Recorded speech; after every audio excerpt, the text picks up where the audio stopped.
It's time for some more Mass Marine Medivac to Grandmaster. In the last episode, we made one of our best comebacks yet, an absolutely incredible TVT on Waterfall. We managed to get 5.1k MMR, we are still absolutely skyrocketing. Can we get Grandmaster today? Let's find out.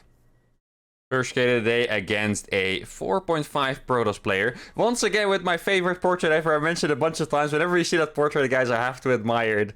It is my favorite portrait. And actually, last time I mentioned it, I got some questions asking, what do you need to do to get that portrait? So what you have to do is you have to win 1,000 team games with every race, Terran, Zerg, Protoss, and random. And I mean, I could obviously do that, like I win most of my games if I play team games, but it would take me an eternity that might keep me away from making nice YouTube videos like this. So maybe I won't ever get it. I do almost have the 1,000 team wins with Protoss, actually. If you guys didn't know, I used to be a Protoss player. This is like 11 years ago, though. Like, it's actually a very long time ago. I used to be a Protoss player.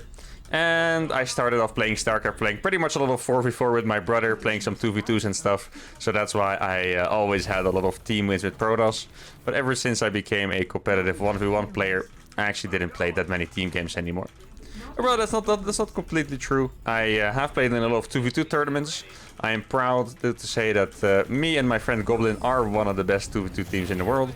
But very often this was based on theory and not so much of practice to say. So yeah, I still don't quite have that many games. Now let's focus on this game for now. Mass Marine Medivac against the Protoss player. It is a really small map here. I think the best strategy I can do is just go for a 3-rax. It's a small map. 3-rax is really good on maps like this. There is one small problem, however. And that problem is that if my opponent decides to play it extra defensive style, because it is a small map where Terran, you know, really likes to attack. If he plays an extra defensive style, for example, 2-base Robo, then my 3-rax is definitely going to get into trouble. But besides that, I feel like it should be a very good build scenario no matter what. Now, I don't think he's going to be able to block this. There we go. That's fantastic. He did scout very early, by the way, so that is always a little bit suspicious, but doesn't seem like there's anything suspicious going on here. There's no second pylon yet. I think he might be building it now. There we go. And that means I don't really have to be too suspicious of anything. Okay, I was going to say, I kind of want to see the second gas, but he already made it. So that is fantastic. Now I'm going to add my second barracks here very fast. Actually, I feel like this build could be a little bit more optimized. Notice how I made the depot first. I think I can probably get the second barracks before the depot, because reactors take 36 seconds to build, which is insane. I think a depot is a depot like 18 or something, 21. Yeah, there you go, 21. Or actually, I remember people always complain about depots because depots take longer to build than pylons and overlords, I believe. And I actually found this a very funny complaint because it's something most pro gamers wouldn't even think of or even realize. But there are a lot of people that complain about that, which I do think is kind of funny. I remember the first games I watched in Wings of Liberty was when a lot of the Brood War pros from StarCraft 1 were switching over, right? And Slayer's Boxer, who was obviously a very, very famous Brood War player, maybe one of the most famous ones. He would always make his depots like in his mineral line and then burrow them. Or not burrow, it's not really called burrow, right? It's going like underground. Lower them. And it felt like rather than it being useful, he was just showing off to his Brood War friends, you know? He's like, look what I can do. And there's like a bunch of depots here that are all lower than he can still mine without wasting any space in his base. And it really felt like he was showing off, which was funny. And you can see my build is coming together nicely already. One thing that I always teach my students, I'm going to show you guys now as well, is that it's really good to always be prepared for as many things as you can blindly. Like, for example, if an Oracle were to come into my base... Now, admittedly, people don't play a lot of Stargate on my ladder at all. But if an Oracle would be coming into your base, you don't want to have to react by sending your Marines over. You already want to be in position like this, so I already have 5 Marines there. And I think, obviously, you can't prepare for everything. This is...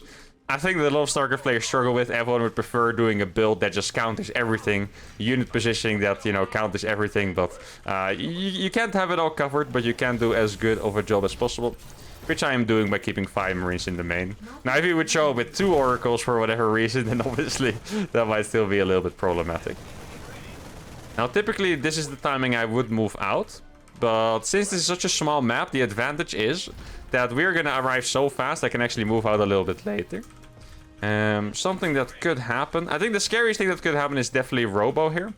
But he could also go for DTs. But DT should be relatively manageable here. I'm gonna make sure to not use all of my scans. Gonna get a blind turret up there. Should probably get one in the main as well, actually. Just in case. There we go. Now, the reason why 3-Rax is pretty good against DTs, this might not be the case at lower levels, but DT is a very greedy opener. So you kind of just tend to kill them, and then at some point you stabilize at home and you win the game, basically. Wow, look at that timing. My stim just finished. Oh, he doesn't... I don't think... I'm gonna be a little bit crazy here and go for all the probes. That's my plan. Because I can't kill the Stalkers because of the battery, but I can potentially kill all the probes. Oh, I was gonna say, he could have blinked to block me, but he actually blinked forward, but didn't block. Oh, I'm getting so many probes. Oh, I shift-clicked so many more there. Okay, that was fantastic. Now, I do need to be careful. Actually gonna make some extra bunkers here. Or, well, I didn't even have one bunker. So now I'm obviously really far ahead in eco. The main thing I need to do is survive, which can be challenging. But since I already have all of these Marines with stim, I feel like with pulling SCVs, it should be okay.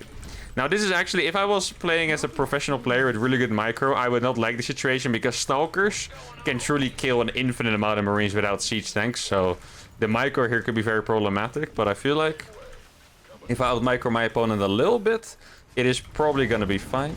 Now, I'm going to send my SCV forward so I can see if he's coming on the front or not. He doesn't seem to be attacking me yet, which is...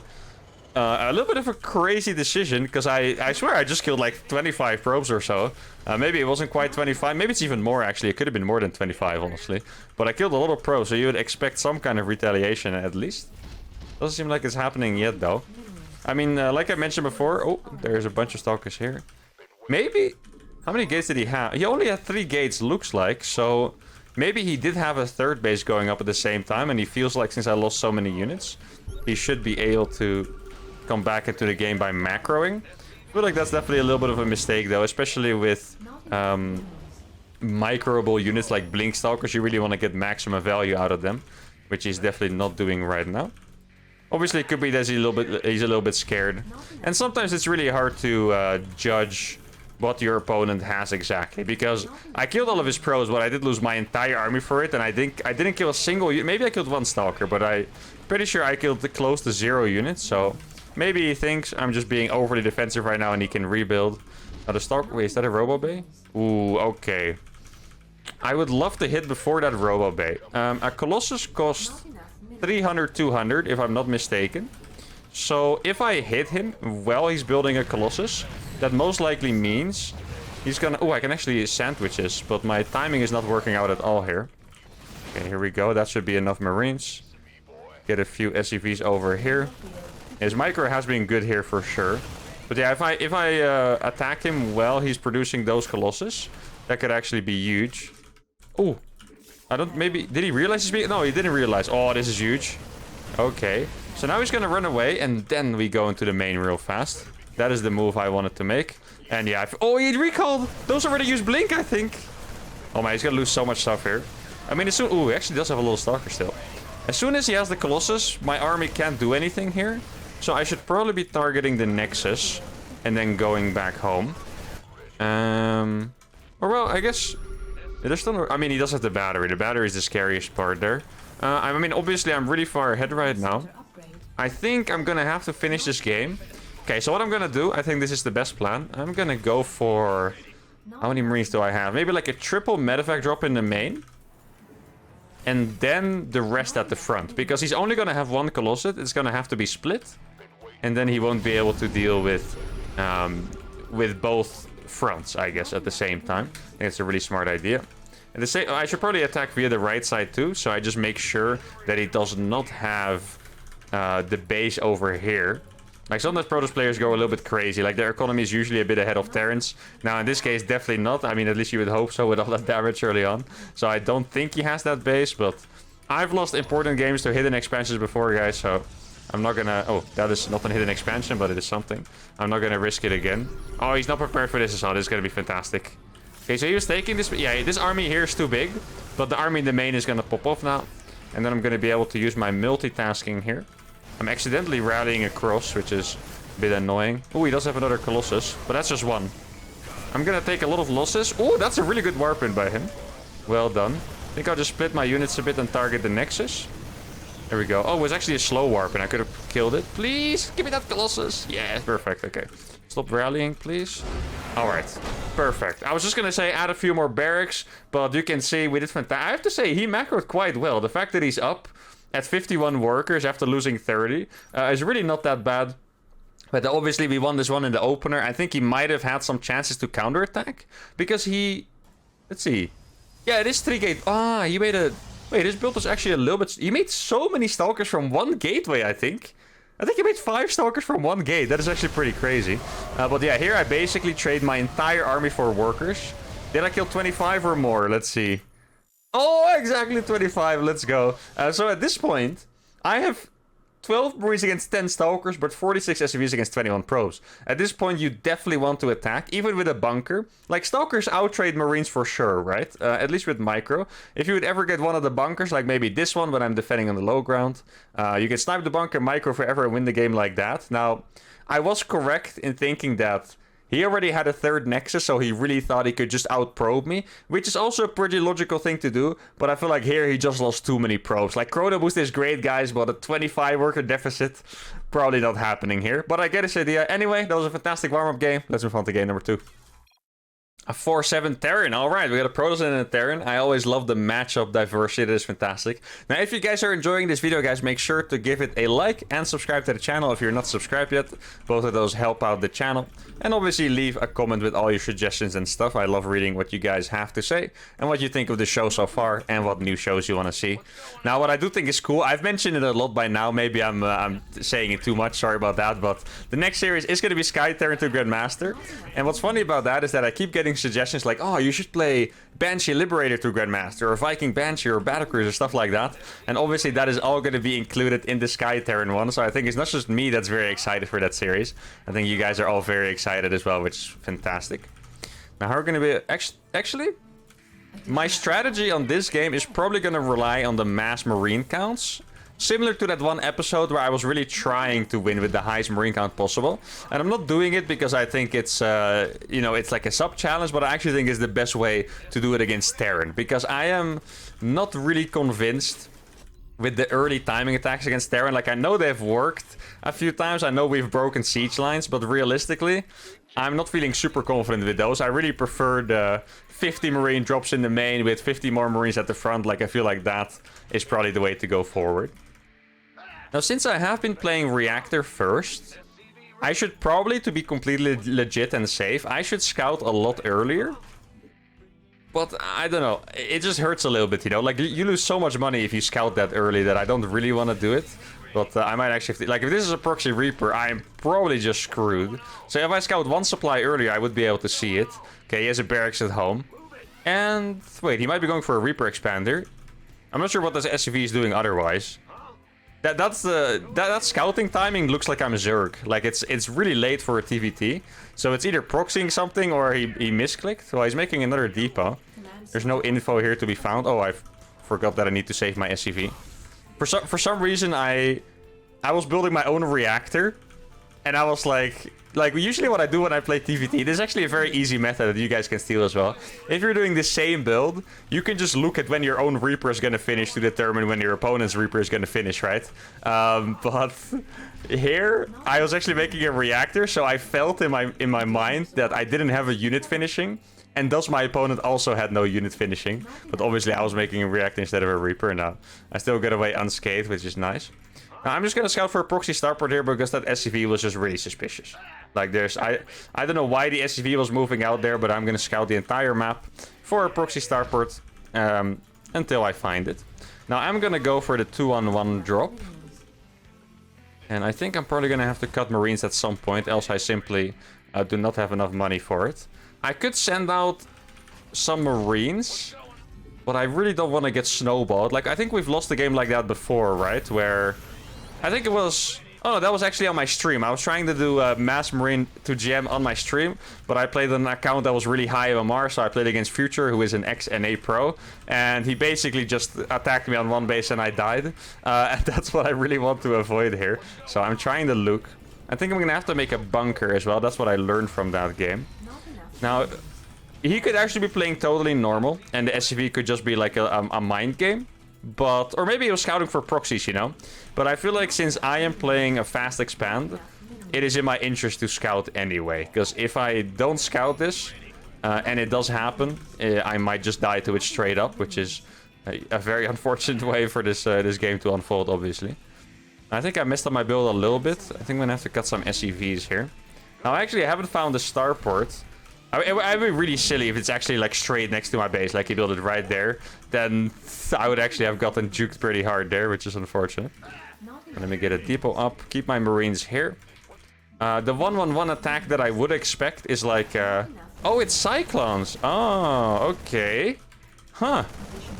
This could actually get very funky because you cannot normally really deal with the cyclones. You just make a siege tank and that's how you deal with it, right?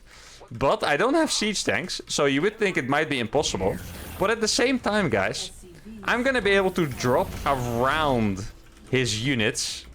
And if I actually get in his base while the cyclones are across, I could actually win the game with that. Like, this is gonna be a little bit of a crazy one. Now, that's really good scouting by him with the barracks, by the way. Like, I thought he would probably just go for the lock-ons, but it's actually, I have to commend him for that. That is really good scouting on the barracks. He scans to see it's a 2-on-1. And yeah, just honestly, just perfect play by him. I wouldn't expect him to scout that well, but now he knows it is 2-on-1. And what he's most likely gonna do now is kind of like move his cyclones around the edges of my base to catch my Medivacs. So I'm gonna try and juke that by maybe taking an unpredictable path here. This is definitely risky, but I don't really have any options otherwise. Like, if you have Marauders, you can catch cyclones relatively easily. With just Marines, you actually can't really catch them. So I'm gonna babysit these Medivacs, because if a cyclone with Macfield shows up, I will lose 10 supply instantly. A full Medivac is 10 supply. So I'm being very, very careful here. As soon as I see a cyclone, I will back off. I think he did miss us, however, so that is really good. Okay, I got my third CC up already. I guess I'll just go for fast double eBay. I feel like unless I get really lucky, I'm not going to be able to finish this game anytime soon. So that, I mean, I don't mind that at all. As I said in the start of this game, I would love to play another one of those 100 Marine games. Now, he's not in front of my base. I'm not sure what the second scan is for, though. I mean, at this point, it should be obvious enough what I'm doing. Okay, does he have a cyclone on the edge here? He has a turret. Okay. Okay, this is very YOLO what I'm doing, but I think it's probably the right play. I don't know where the cyclones are, guys. If he doesn't have cyclones here, he might actually die to this. That is... I mean, he knew my... Oh, no, he was actually just horribly out of position here. Oh, he's playing battle cruisers. Huh. Okay, I guess I'll just target the starport then. That's probably the best way. Get a few turrets up. As we know by now, battle cruisers are very hard to deal with for this. Oh, I'm actually going to get the starport again. Wow, what a beautiful start. I cannot believe this game went like this. Yeah, as you can see, this is what happens to Medivacs against the Macfield Cyclones. So I'm going to kill as much as I can. A few more SCVs maybe would be nice. Get this turret. Wait, actually, he probably didn't get a single BC up, because he would have teleported across, I think. Maybe one more? No, okay. I mean, fantastic damage, obviously. We're not going to be sad about that. But if I really just kill this only starport, I feel like that is almost game over. Now, obviously, I still need to find a way to finish the game with the Marines, but I think I killed about 20 SCVs, a siege tank, and the starport, which is way more damage than I could have ever expected. And I think I might have even... I might have killed the starport before any battlecruiser finished, which is just crazy. I think there's a chance there's one on the map, but nothing more than that, which is obviously not too menacing. Now let's get my gases saturated here. I think at this point I should probably walk across the map normally. One thing to keep in mind, it's very good to analyze all your weaknesses when you do challenges like this. And another weakness I have is that without tanks, you do not have base defense. So if a bunch of cyclones would come to snipe my third, I'm not going to have a tank-ready siege there to deal with it. So I need to keep in mind I could lose my third base at any point, and I need to defend that. Let's see. Okay, so there's a planetary there. That's already going to be quite annoying to navigate. Let's see, there's nothing else here. Can I stim in that natural, actually? Is there... Okay, there's another tank. Well, actually, guys, I don't know where the cyclones are. This seems like an opportunity to me. He actually remade the fusion core, and he has 2 more starports. The repair is pretty nuts. There we go. I'm still going to be able to deal with it. And I'm going to get Yamato, which is fantastic. Okay, he launched a mule on me. There we go. He knew it was over. All right, guys. This game, I'm not gonna lie. The strategy that my opponent did could have been the most difficult thing we faced so far. Let me scroll back a little bit, right? Roughly to... Okay, so he was actually doing what I said. He was splitting his cyclones, but he didn't quite... He actually missed the drop barely on the right side over here. So what happened was, these cyclones, if they're at home, my drop cannot get in at all. He had 2 tanks ready. So he had 1 tank here, and I think 1 tank was close to the natural. If the cyclones are ready to block the Medivacs, I can't get in. He gets the planetary fortress up, and then I need to play against battlecruiser tank while actually being down a base somehow. Normally you would always be up in bases. So this had the potential to go very bad for me, but we were really lucky with the drop. He was playing really well with the scouting, but his biggest mistake was just not bringing the cyclones back on time. Like a 2-on-1 drop moves out at about 5 minutes, or actually a little bit faster. So at 6 minutes, there's no reason to have the cyclone still here. I guess he wasn't aware of the timing, but that is just what cost him the game, because he was relatively greedy. 3rd base finished, fusion core finished, turrets up. The only missing piece here was the cyclones in the main, and it would have been a really cool game otherwise. But instead, we got a relatively easy dub, and MMR is always nice. Let's move on to game number 3. Alright, a Zerg player. There we go, guys. A Protoss into a Terran into a Zerg. That's what I love the most. And we're playing on Waterfall. I think I'm a little bit lucky that it's on Waterfall, actually, because if there's any map I would like to play with Marine Medivac against Zerg, it's probably Waterfall. There we go. Good luck, have fun. Now, oh guys, I actually really wanted to try that build again that I did, I want to say a few episodes ago already, where I went for the double reactor first and then hit with a ton of combat shield marines. Like, I don't know if that build is good, but I really want to try it out, because maybe I feel like I found a gem here. So that's what I'm gonna do. Let's see. Got a little bit of ping here, I think. Oh yeah, we're playing on the Brazil server. Okay. Probably gonna be about 200 ping, I guess. But that's okay. With combat shields, it's actually funny, because Marines are like the most microable unit in the game. Well, not quite. I would say that's maybe like Stalkers or something with Blink, but Marines are a very micro-heavy unit. But if you have combat shield, like splitting slow Marines sucks, you know? Like splitting Marines that have stim is actually like very pleasant and satisfying. But if you have the split them while they have only combat shields, typically you just kind of tend to kite, which I can also do pretty well on ping, I think. So no worries here at all. Now, is there anything I need to be afraid of? Actually, I don't think so. The build I'm doing, by the way, I feel like I actually have a guide on this. But I wanted to say the build I'm going to do with the reactor first expand into the 3 racks. Regardless or if you get 2 reactors first or play it normally and get your stim fast. Is a really good build automatically against cheese. Like it's maybe not the best macro build, but it's really good automatically against people that do roach all-ins and stuff. So if you guys get roach all-in a lot, you can probably copy this build and you will be, you know, in a good spot typically. Now you still have to react and micro, of course. Nothing in StarCraft comes for free, but still, if you get a good builder at the start, that is always nice. I find it a bit frustrating if you lose in StarCraft and you didn't really make any mistakes. You just chose like a bad build order, which is a mistake in itself, of course. You should choose right build orders for the right maps. And if you can, for the right opponent. Now, that is not something you can always do on the ladder. But yeah, ooh, we're actually getting cheesed here a little bit. Well, it doesn't necessarily have to be a cheese yet. Let me see how much gas he has mined. He's mined about 100 gas. So there's definitely a chance that this is going to be something cheesy. Now, if you're curious how you can see the gas, by the way, you can just click on the gas. You can see it has 250 in total. So if you click on this gas, you can see I already have 200 gas mined, right? And you can do the same with your opponent's gas. All you have to know is that it starts with 2250 gas, and then you can click on it, see how much gas there's mined, and then you can typically know what's coming. Now, he didn't quite have 100 gas mined yet. So it is more likely to be roaches than a link flood, because if he's still gonna link flood that late, it's probably not gonna be too great for him. Oh no, I want to make my reactor first. There we go. Wasted a little bit of money there, but it's worth it for the experiment of the build, right, guys? Now here, this is actually a fast attack if it is roaches, so it might be worth getting a bunker here. Though at this point, it might actually already be too late. If he's doing a roach attack, my approach realistically is gonna be to go back into the main base and just wait until I have enough marines, which is still gonna get me in a decent spot, I think. But I'm gonna make the bunker anyway, because if he lets it finish, I'm just gonna feel a little bit safer, which is nice. Now with this build, it might be good to actually cut a little bit of gas, because I've been mining with 3 workers in my gas for a while, and you can see that I just have a little bit too much. Now at some point, This doesn't mean that the build is not lined up properly. It's just a different version of doing the build. But the thing here is, the extra gas is going to be used for my factory and medevacs later. But I don't think getting fast medevacs is that necessary if you're going for combat shield first, because a combat shield drop is just not as threatening as a drop with stim pack, right? Because the stim pack you can stim in, the work is very fast. You see, there is the roach attack that I talked about. Actually going to be a relatively easy defense, I think, here. So that is nice. Didn't even get the bunker, actually. That is fantastic. But as you can see, I have more than enough units to defend this, just based off my build order. And it's also a reason why, personally, even when I was playing in professional games still, this is a strategy I would really love to do on small maps like Waterfall, or maybe if you guys remember Beckett Industries. Maps like that would be really good for this, because Zerg is just so much more likely to cheese.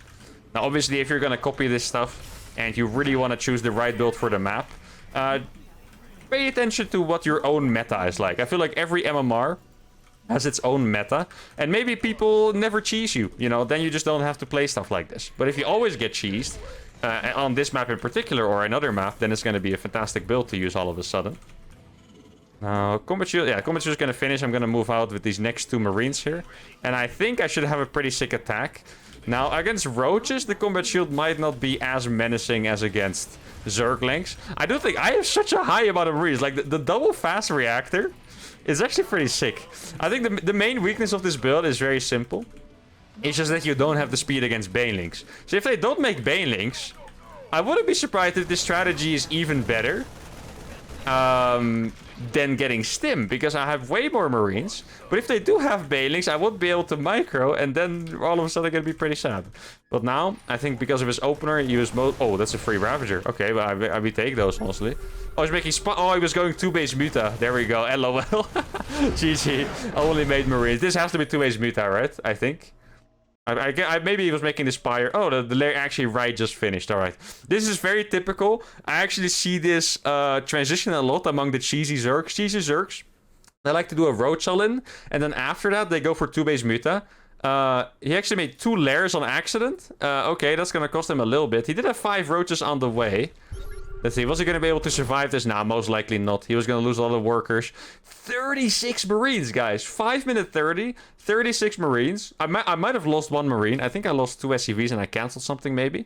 But 36 Marines at this time is actually ridiculous. I'm going to keep trying this build until someone proves to me why it sucks. Anyway, the games have been short enough, so let's go for a final game 4. Alright, ooh, we got our hardest opponent of the day. A 5-5-6 Protoss. Alright, yeah, I mean, that's going to be a fantastic challenge here. Let's see if we can do it. I think our highest opponent we beat so far was actually in last episode when we took down a 5-5 Terran in an amazing game. Now, can we beat a 5-5 Protoss? That sounds like a huge challenge, but I'm up for it. Now, I might have to decide this early. The build I did in game 1, I want to say, the first Protoss of the day, was a 3-rax. That's actually a really good build, but it doesn't work quite as well on the maps that are this large. Like, it's gonna take me a long time to get across the map. I'm not sure what the first map was, but I'm sure it was a shorter map if I did a 3-rax on it. Oh, actually, it was Waterfall. So I think this map is probably gonna take me at least 10 seconds longer to get across the map. And what that means is that I'm just gonna have to attack with 1 less round of production worth of units, and my opponent is gonna have the same stuff, and most likely they have even more time to react. And the reason that they have more time to react is because I'm gonna have to move out faster, and the rush distance is 10 seconds longer, like I said, and most of the time they tend to scout my attack when you move out, so they have 10 seconds longer to get batteries up or whatever they want to do. Now, in the only case this would be positive is if my opponent overreacts hardcore, which I don't think in a Protoss this high MMR is gonna do, but who knows. I mean, I'm not gonna do the 3-rax anyway, so we won't find out this time. But if we get Protoss at this level again, and we're playing on a map that I deem is good enough for a 3-rax, I would totally consider it. Now, I'm gonna go for the reactor first version of my 2-on-1, which I'm still not convinced is the best. But I do think reactor first is a little bit of a scary opener for Protoss players, because sometimes there's these sneaky timing pushes that hit with like 6 Marines and 2 Hellions, or actually like 3 Raxes, for example. So I think it's going to be scary enough for him to see this. Biggest downside of reactor first is that you have to keep an SCV on the low ground. Oh, he was actually... Oh, this is very nice. This is a good builder for here. Yeah, this is why. With reactor first, you don't have any units. So the probe can harass your SCV forever. So you need to keep your SCV at the low ground for an extended period of time. Now, why I'm happy seeing this is because low ground gate means that they probably wanted to chrono a fast adept across my map. Here's the probe. I think my Marines are going to finish in time, though. So that's all good. Really bad RNG on this SCV. Didn't move at all. That is unfortunate. Oh, he's not microing the probe. You could have microed it and saved it, but he didn't. But yeah, with reactor first, you have so many units that you don't have to be afraid of a fast adept coming in or anything like that. So that is nice. Now, I actually made a small mistake with the scouting here. I'm not really used to people playing low ground gateway anymore. So I didn't actually check for a second pylon or a second gas in the main. Now, that's a really nice amount of damage done already on that adept. Probably going to be able to hunt it as well. Usually they keep it around for a bit. I'm just going to keep hunting. Most of the time they're too good, but I feel like almost every game, I want to say, well, not almost every game, but a lot of games, the Protoss players mess up at some point and they stop looking, because at some point you're going to run into a timing when you just happen to be putting down a Stargate at the same time. You know what I mean? These on the high ground. There we go. These are going to be my anti-Oracle SC Marines over here. Let's see. I'm still paying attention. I mean, it is a Grandmaster, guys. He is playing quite well. 5-5 MMR. And we can see that he's paying a lot of attention. Obviously, players at lower MMR than this can also do this. But, you know, higher chance that they mess up. A lower chance for this guy to mess up.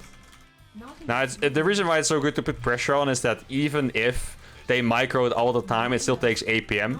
Maybe he delayed his pylon for 3 seconds because I was hunting his adept, you know. Like, you never know. So it's important to keep making moves like that. As long as you can afford it yourself in your own APM limits, right? I got 6... I actually only need 5 Marines. What am I afraid of with this? I'm not quite sure. I think the hardest thing to play against would actually be a normal blink opener. I feel like if it's a Stargate, I'd be pretty happy. I feel like if it's a Robo first, even though it's really good against Marines, with this specific build, there's a chance we can actually get in before any Robo unit if they're greedy. And then it's going to be really good for us. So I think Blink or DTs are going to be the hardest. Okay, I'm barely going to have a scan, which is nice. But even then, DTs are going to be pretty annoying to deal with. And I know Protoss players on the NAs really freaking love Dark Temp. I don't know why, but they really freaking love Dark Templars. So I guess I do have to keep that in mind. Now, did we see an observer? Is that an observer? No. It looked like it. No, I have to say, ever since I started playing on high quality, like graphic quality, I feel like more things look like an observer because everything has like a little bit of motion. And I wasn't quite used to it before. So a lot of things, random things, like the boost on your Medivacs, like the little, you know, boost your Medivacs leave behind and stuff, they tend to look like invisible stuff a little bit. Now, I just hope he didn't see this, because if he has Blink, this is gonna be... Oh, yeah, I knew it. Okay. I'm so glad I was paying attention there. Holy crap. But yeah, that's what I mean. This is obviously a really hard builder for me to play against, because even if he wasn't there, he would have been in his main, and I wouldn't be able to get any damage done. Oh, I see the Observer now. Okay, that's good. I'll be able to snipe it off. There we go. And, oh, he actually has a lot of Stalker. This is not going to be a nice trade. I'm going to lose some Marines for free. I think I lost a few. Nothing too dramatic yet, though, so that's fine. Now, I actually have a really crazy strategy in mind, guys. I think I could go for an SCV pool here. Like, mass SCV with Marines SCV pool, because if he's playing... Let's scan. Okay, he is only on a few gases, guys. I could totally do this. He's probably gonna play charge slots after Blink. And I could SCV pool him with 1,000,000 Marines, especially now his Observer is dead, before he gets like an overwhelm. This is going to be a really crazy attack, but I think it's going to be fun. Let's freaking try it, guys. Last game of the day. Hopefully we end it with a bang. And I did kill his Observer. I need to look for another Observer. It's really funny, by the way, that I just realized that when I was talking about the Medivac boost looking like an Observer, it was very likely that the Observer was actually right there. Because the Observer was following my Medivacs, right? So it was very likely that as I was talking about, the Observer was actually right there. So that's kind of funny. I wonder if some of you guys saw it or not. You guys are usually pretty... You pay very close attention, so I feel like you guys did see it, most likely. Okay, I force all the blinks, and then we're going to go up here. Let's see. And I think I'm just going to go straight for it, really. Let's see what he has. Oh, he went for Storm, but he doesn't have Storm yet. Okay. Well, this is gonna be a bit of a close one, I think, guys. Let me kill all of his probes here. And then I'm gonna move on to the next base. Yeah, if he doesn't have Storm, this could actually be massive. Let's see. Oh, he doesn't have Storm, guys. I think it was greedy. Unless he has a War Prism. He could have a War Prism with... Oh, okay. Those have energy enough. There were 2 Templars hidden on the top there. Did you guys see that? I'm just gonna need really good splits here, basically. Oh, let's target that pylon really quickly. There we go. That is actually a really hard trade because I can't keep my units balled up. Oh, wait. Did he make a mistake here? Oh, I got the Prism. That is fantastic. I do not have enough units to deal with that, though. Target down the Archon. Maybe save these if I can. Oh no. I thought I clicked on the Archon. I'm not sure what happened there. There must have been a tragic misclick. And it looks like this Protoss player is gonna hold, but maybe I have one more shot. No, it doesn't actually look like it, to be honest. My production is a little bit too low. I really thought I would have more Marines coming across the map, but honestly, I really don't. No, come here. This map with his pathing is a little bit crazy. I almost lost 3 Marines there. Yeah, my production was really not that great. Huh. I really thought it was going to be better than that. I mean, I did kill a lot of work. I wouldn't be surprised if my economy is better, actually. Because I think we both have 1 base mining, roughly. But I have mules. But he has the units. Actually, I'm going to start transitioning from this, you know. Maybe that is the best option here. Because I shouldn't be able to kill someone who has Storm. Wait, they don't actually have Storm, right? I find it pretty hard to see, honestly. Okay, it doesn't look like they have. Yeah, okay. Oh, I forced them into Archons, which is really nice. Okay, I have one opportunity here. Please don't kill that one. Okay, there we go. Does he have a recall? He does have a recall. Then we're just dipping. Oh, he made a mistake, and I didn't realize it. He actually didn't recall his army there. That is a mistake by him, but I didn't capitalize on it, so then it doesn't really matter. So now we're gonna have to play a macro game. But I'm just... Triple chrono boost, you know. I don't think we did quite enough. Though maybe with some drops, it's actually possible. Like, I'm definitely going to start playing drop style here. Without the drops, I want to say there's no chance we win. So I'm just going to have to do what I can. Now let's get those 2 on top. Flying over the watchtower is fine, because that means I can actually clear the watchtowers. And then I can drop better later. Now, I haven't found any observers recently, which is a little bit tough. So he had a zealot here. Oh, he was actually moving his entire army there. I didn't realize that. Oh, that's my bad.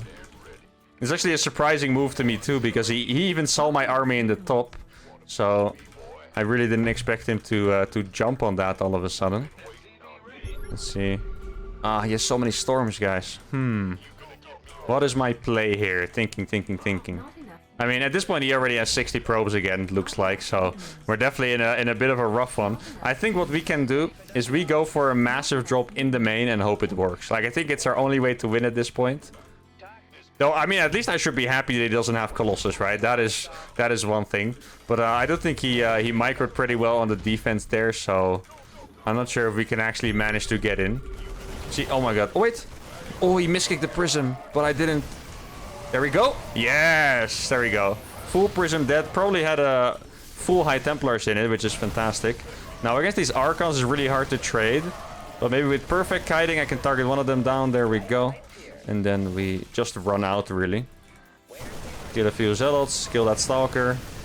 There you go. Kill the Adept, maybe. Those are all really nice moves. Now, my production is so... You know, with only 3 barracks, you really barely make any units. Like, these... I felt like I should have had so many more units all this time, but I really had nothing. Surprisingly, every single time. Yeah, he's checking if I have a base. When he sees I don't have a base, he's gonna feel really good here. Yeah, there we go. He put his army back home as well. Now, killing that War Prism was actually freaking enormous, though. I didn't hear a sound, so there's a chance that it was empty. But more likely, I feel like it actually had a bunch of Templars in it. Now, I'm gonna YOLO this drop. And the main reason I'm doing this is because of that hallucinated Phoenix. Because I feel like if he had an observer, he wouldn't have sent that Phoenix to the base, right? So that means he might not actually see this drop coming right now. Let's see. Okay. Oh, he doesn't have a recall, guys. This is actually enormous. There's no recall here. There we go. Huge play. Let's freaking go. Yes. Okay, guys. Finally, we got something going for ourselves. I'm actually gonna go crazy here and target this forge. This is a little bit of a crazy move. But if there's ever a way to win, is going to be by having way better upgrade. Can I escape with these? Oh, looks like I'm actually going to get away too. Wow, what a drop, guys. Holy crap. My supply is still so low for some reason. I really thought it would be higher. I know I've mentioned it a few times, but I'm actually kind of shocked at how small my unit production has been. I guess those were still making reactors at this point, so... I feel like at some point my macro must have slipped a little bit, else I must have more units than this. Guys, I actually killed his stuff before 1-1. He doesn't have 1-1 right now. That is insane. Get a few more barracks here. Try... Oh, these medevacs are toast. That's unfortunate. Okay, he blinked. Then I'm gonna target a few stalkers. Maybe the red one? Oh, I actually got that. No way. I really didn't think I was gonna get that. Nice. Now, is he gonna move forward? I mean, guys... If he attacks and I have 2-2 and he has 0-0, that's called potential. Now, it doesn't look like he's going to attack, unfortunately. But that would actually be huge. I mean, technically still with Storm, he should obviously have the lead, right? Oh, no, where are you going? Not there, please. Okay, is he coming with a Prism? Oh, he has 2 full Templars behind. Oh, no. No way I'm fighting here. My 2-2 is not actually done yet. There we go. Gonna have to, yeah, I'm just gonna go into my natural, really. Oh, well, I do have to do some damage here. Okay, he missed a storm. That is fantastic. Basically, oh, he killed 6 Zealots for free, basically. Okay. Kill those Archons with my 2-2. And then back off here. Bait another storm out, maybe. I mean, I do have 8 barracks. Another Archon dead. Ooh, 1 HP. Please get the Archon. There we go. Another Swift Storm. And another one. That is fantastic. And we're gonna get the Archon too. Wait, is he... He must be afraid of my 2-2. Either that, or he's just like... I'm so far ahead after killing his 3rd base, I'm gonna, you know, relax, go back to my base. Which is, you know, I think he could easily stay there and fight me, but it is a very wise decision still. Now, I have to admit, my micro has not been perfect throughout this game. That is one thing that's for sure, unfortunately. So this is already his 5th base, guys, which is insane. Wait, I didn't want these to come. That's a little bit of a mistake by me. You know, I have to admit, he is a little bit of an F2 monster, I have to say. So, maybe if I get, like, another drop in, make this a planetary, that could actually work out for me. Because you can tell he's F2ing his army everywhere, you know? So that could actually be a thing that helps me win this game. Well, let's see. He is over here. Did he see those? I'm actually not sure. I'm gonna drop in that base. Oh, he was coming over on this side. Oh, he's gonna find that freaking base, though. That is unfortunate. Before it's a planetary. Oh, how many gateways was that? What? He worked in 16 units in front of my face. No freaking way. Okay, he's actually so... He's maxed out at this point, though. That was straight up 15 gateways. Just... I would never expect that. Okay, that is... Yeah, I mean, we just got outplayed, guys. We have to admit it. I thought that drop was going to be huge. I think he saw my drop with an observer. I don't know where the observer was, but it was somewhere. Oh, now he has 1-1 as well. Yeah, I think it's time to concede this game. Maybe if he fights into my planetary fortress, there's a small chance we can do. Good target fires on the Archons, though. The Archons are obviously the biggest deal here. Oh, he's gonna go for it. That's actually crazy. This is the moment, guys. This is a crazy move by him. We get the Archon. We're gonna get on top of the Stalkers here. Okay. What a trade. Well, I mean, they also have 16 gateways, which is, you know... Like, 8 barracks is basically like 4 gateways, right? If you're making Marines. If you're making Marauders, not quite. But I feel like 8 barracks is pretty much 4 gateways. Well, I have reactors on them. A few of them. So I feel like I have about 6 gateways worth of production. And he straight up has freaking 16 gateways, dude. That is absolutely incredible. Now I'm gonna try to deny his base again. Maybe I should look for some hidden bases along this map. I mean, the fight... There was an observer over there. I think I saw it. The fights here are going quite well for me. So, maybe if I get maxed out... Now, I'm just... Guys, if he has... I mean, he had a robo a long time ago. Oh, no, he has 2 robos, guys. I know what that means. I think the laser giraffes are about to hit the field. And then make us very sad. Where's the observer here? There's no observer here. Okay. I mean, I have a big army, to be fair. I have a pretty big army here. Way bigger than his army. Wait, oh, it's DTs. Oh, no. Oh, no, I do not have a scan, guys. I'm about to die in a very Terran way, I think. I do not have scans. Like, I can't do anything. I see them. I don't have scans. Yeah, I see you, buddy. Yeah, just go away. I have scans. I'm Terran. Right? Terrans always have detection, right, guys? But I'm not even okay, I got a scan now, finally. If he went for that, that would have been absolutely tragic. Maybe he's gonna try to surround me. That would be a very logical move here. Let's see, I need to find the DTs. That's my only way to win here. If I find the DTs, kill them. Oh! Oh, but that's so many! How many does he have? I only have one more scan. I'm winning this fight on the top very easily, by the way. I can't even kill these. Oh. The juke. Was a nice juke, but sadly... there's just too many DTs to kill. Guys, give me a freaking scan, please. No, I mean, I only have 2 orbitals. Like, I just don't have... you know, I'm not gonna get enough scans here. There's actually... honestly, it's a crazy move to go for this, because I feel like otherwise he would have locked this game down pretty easily. But I just... yeah, I mean, I don't have the orbitals to deal with it.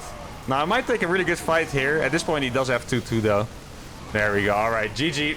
He played well, guys. 167 supply. The units lost actually looks quite good, right? 6k in our favor. That is really not bad. But he played well. He had 6 bases at the end. He definitely did that pretty well. Now, I just quickly want to see what the supplies and stuff were like after our attack. Like, did I actually have a chance or not is what I want to know. So after all of it is over... Ah, no, he has 43 workers. Okay, I thought we had like a similar worker count, but he had 43. The game was completely done and dusted after my first attack. 43 workers, storm finished, and maybe if I had 5 racks worth of production, I mean, I wouldn't be able to afford it, but maybe if I somehow magically had, it could have been possible, but it wasn't. Anyway, hope you guys enjoyed this fantastic episode. It did get owned a little bit at the end, but I still really enjoyed it. Make sure to like the video, subscribe to the channel, and I'll see you all for the next episode. Adios.